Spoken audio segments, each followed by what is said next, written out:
افسوسناک واقعہ پیش آیا. اتنا بڑی مسجد، مدینہ مسجد طارق روڈ کے اوپر، میں تو سمجھ رہا تھا 25-30 سال، ایسے اندازہ لگایا تھا، پتہ چلا کہ 40 سال سے قائم. اور پورے طارق روڈ کے اوپر اول سے آخر تک کوئی اور مسجد نہیں، اور پارک برابر میں پیچھے پڑا ہوا ہے. اس کے بارے میں حکم دے دیا، ڈھا دو اس کو، پارک بناؤ اس کو. خدا کا خوف کرنا چاہیے. لوگ اس سلسلے میں بڑی غلط فہمی میں مبتلا ہیں. ایک بات میں آپ کو پروازیں کر دیتا ہوں کہ لوگ کہتے ہیں بھئی اگر غیر قانونی طور پر جگہ پر بنائی گئی ہے مسجد تو وہ مسجد نہیں ہوتی.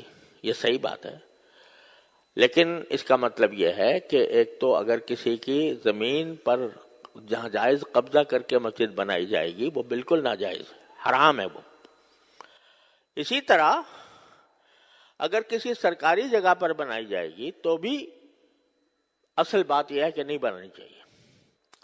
لیکن صورتحال یہ ہے کہ ایک اسلامی ریاست میں حکومت کا فرض ہے کہ وہ ضرورت کے مواقع پر مسجدیں بنائیں.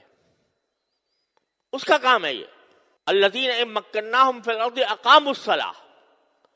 اللہ تعالیٰ فرماتے ہیں کہ جب مسلمانوں کو اقتدار نصیب ہو تو پہلا کام ان کا یہ ہے کہ نماز قائم کرنے کے لیے جگہ بنائیں، نماز قائم کریں. تو یہ حکومت کا کام ہے.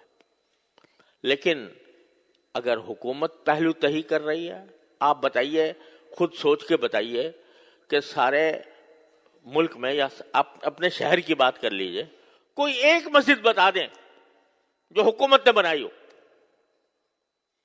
یعنی حکومت نے اپنے خرچے پر تعمیر کی ہو. مندر تعمیر کر لیا، وہاں گردوارہ تعمیر کر لیا سکھوں کے لیے، لیکن کسی مسجد، کوئی مسجد تعمیر کی ہو اپنے خرچ پر، کم از کم میرے علم میں نہیں.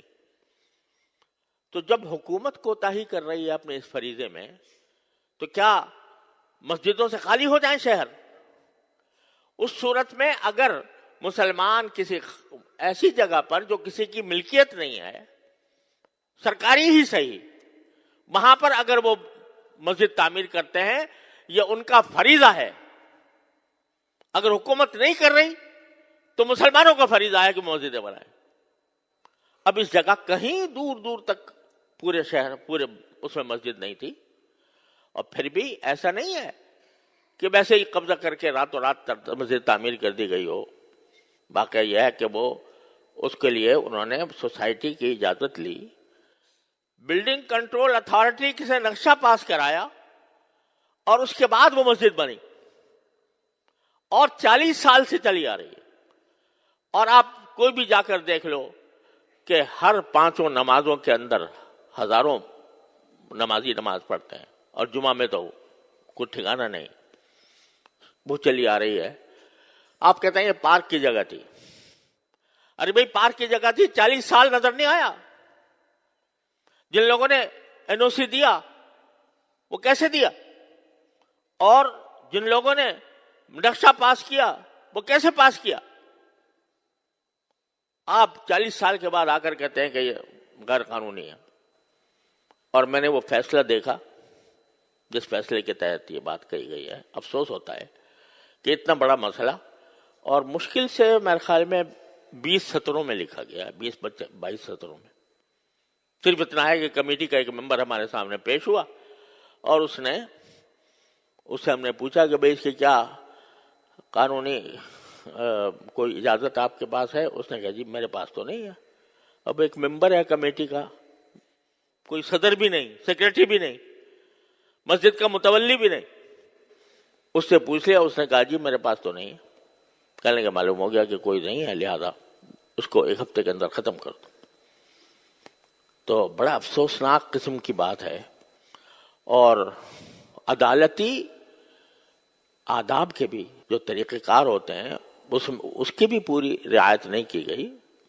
تو ان کا فرض ہے کہ وہ اس پر نظر ثانی کر کے اس فیصلے کو واپس لیں. اور اس کے بارے میں آواز اٹھانا یہ صرف علماء کا کام نہیں ہے. ہر بات میں یہی بولیں بھئی مسلمان بھی تو ہیں، وہ ہر مسلمان کے ذمہ ہے کہ وہ اس بارے میں قانون کے دائرے میں رہ کر، قانون کے دائرے میں رہ کر، لا قانونیت ہم نہیں چاہتے. ہم نے کبھی بھی لا قانونیت کی ترغیب نہیں دی، لیکن قانون کے دائرے میں رہتے ہوئے اس کے خلاف آواز بھی اٹھائیں، اور جو عدالتی طریقہ کار ہے نظر ثانی کا، وہ نظر ثانی کا طریقہ اختیار کریں. تو یہ ہر مسلمان کا فرض ہے. تو یہ نہ سمجھا کریں کہ جب بھی کوئی برائی ہوگی تو بس مولوی ہی بولے گا اور باقی کسی کی ذمہ داری نہیں ہے. ہر فرد کی ذمہ داری ہے. اور اگر یہ سلسلہ چل نکلا مساجد کو گرانے کا تو پتہ نہیں کہاں جا کے اس کی انتہا پہنچے گی. تو اس کو خیال کرنا چاہیے. اللہ تبارک و تعالیٰ اپنے فضل و کرم سے ہمیں اس امت کی جو اصل خاصیت ہے کہ امر بالمعروف اور نہی المنکر شریعت کے دائرے میں رہ کر، اور الحمدللہ ہمارا قانون بھی اور آئین بھی کوئی اس کے تحفظ دیتا ہے، تو اس کے دائرے میں رہ کر اس کے بارے میں جتنا کسی مسلمان سے ہو سکے وہ کرنا چاہیے.